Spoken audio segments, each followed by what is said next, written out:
What is one tool that, if you employ it, will put you ahead of 98% of the other people out there? Well, to discover the answer to that question, stay tuned for your weekly dose of public speaking medicine.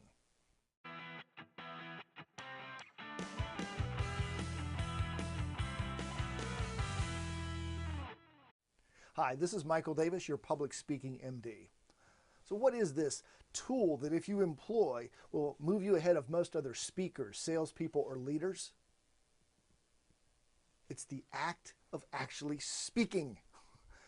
Far too often I've seen many speakers, leaders, salespeople who want to practice that presentation.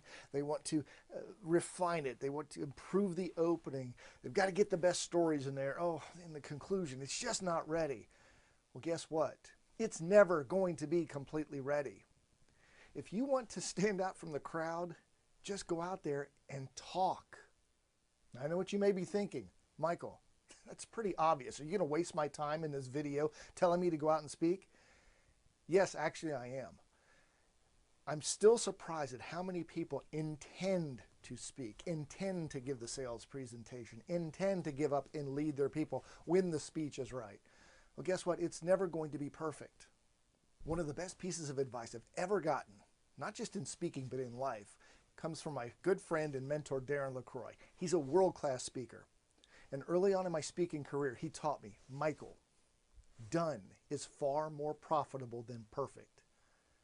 Get out there, make some mistakes, say the wrong thing, tell the wrong story. Don't get laughs when you have those supposed funny lines. Just go out there and test, test, and test. Do you think that Martin Luther King woke up one day and said, oh man, I got this dream and I think I'll go out and talk about it in front of 250,000 people? No, he gave that speech hundreds of times. JFK, in his famous inaugural address, practiced that speech over and over. And the greatest speakers that you hear today, the best leaders, the most persuasive salespeople, that doesn't happen by accident.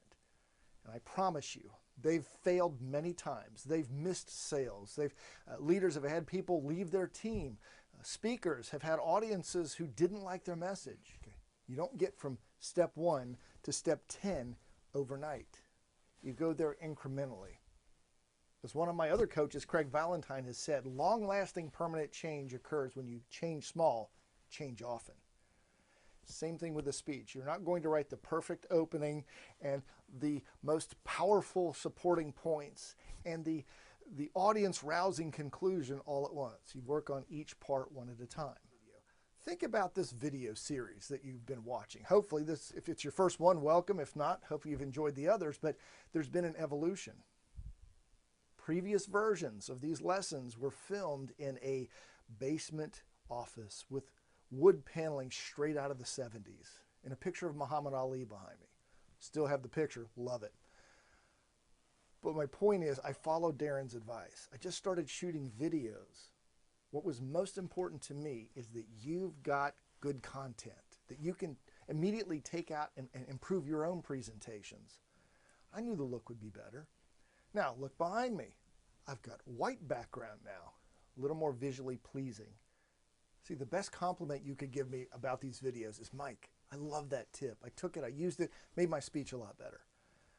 That's what I want to hear, not, hey, really like the look, like the hair. Well, okay, you can compliment my hair if you want.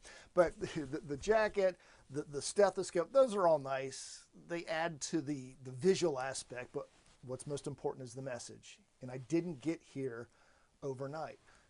4 or 5 months worth of videos to get to this point. And this isn't where I want to be, but I know where I'm going. Question is, as you put your presentations together, do you know where you're going? What's the final message? How do you want to best impact the audience? That's what you should be worried about. Not, is my opening perfect? Are my stories the very best ones? Will the conclusion leave them feeling uplifted and ready to take action? Eventually they will. But you got to start with where you are. I'll leave you with the words of the director George Lucas.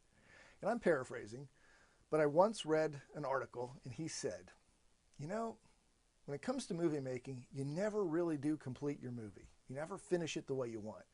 It's just that there's a deadline and you got to give them what you got on that date. Every time you speak, you've got a deadline. Give them what you got that day. Then go back and make it better every time. That's the key to becoming a standout speaker. Done is more profitable than perfect. Follow this mantra and you'll stand out and move ahead of 98% of your competitors. I look forward to speaking with you in our next video.